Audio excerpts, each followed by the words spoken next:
విషయం, రేపు సర్వ ప్రపంచాన్ని నా రక్తముతో నేను కడగబోతూ ఉన్నాను. విశ్వం అంతటినీ కూడా నా రుధిర స్రవంతిలో ప్రక్షాళన చేయబోతూ ఉన్నాను.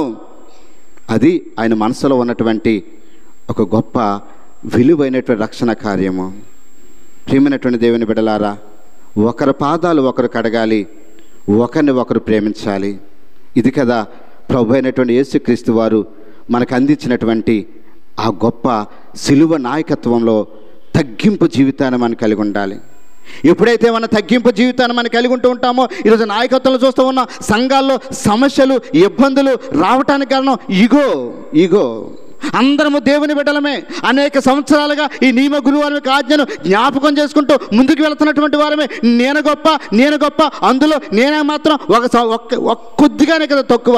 ఇలాంటి ఆలోచనతో కొనసాగుతూ ఆయన శరీరాన్ని మరలా గాయపరచడానికే ఇష్టపడుతున్నాను తప్ప, అయ్యో ఆ మేడగదిలో నా యేసయ్య నా కోసం తగ్గింపు జీవితాన్ని ముందుగా ఆయన సిలువకు అప్పగించడానికి ముందుగానే నాకొక నియమాన్ని, నాకొక ఆచారాన్ని నాకు అందించాడే.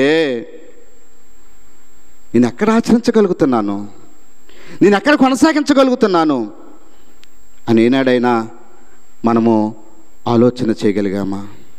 నేనే గొప్ప ఇదే రకమైనటువంటి దౌర్భాగ్యపు స్థితిలోనే కొనసాగుతున్నాను తప్ప, నా విశ్వాస జీవితానికి నా యేసయ్య నేర్పించినటువంటి ఆ సిలువ నాయకత్వం కిందలోనికి నేను రాలేకపోతున్నానే అని ఏనాడైనా మనం అనుకోగలిగామా? ఇదేనా మనం అందరం ఆలోచన చేయవలసినటువంటి వారమైన. ఆదిమ సంఘం ఒకరి పాదాలు ఒకరు కడగటం 1754 సంవత్సరం వరకు ఆచరించిందంట.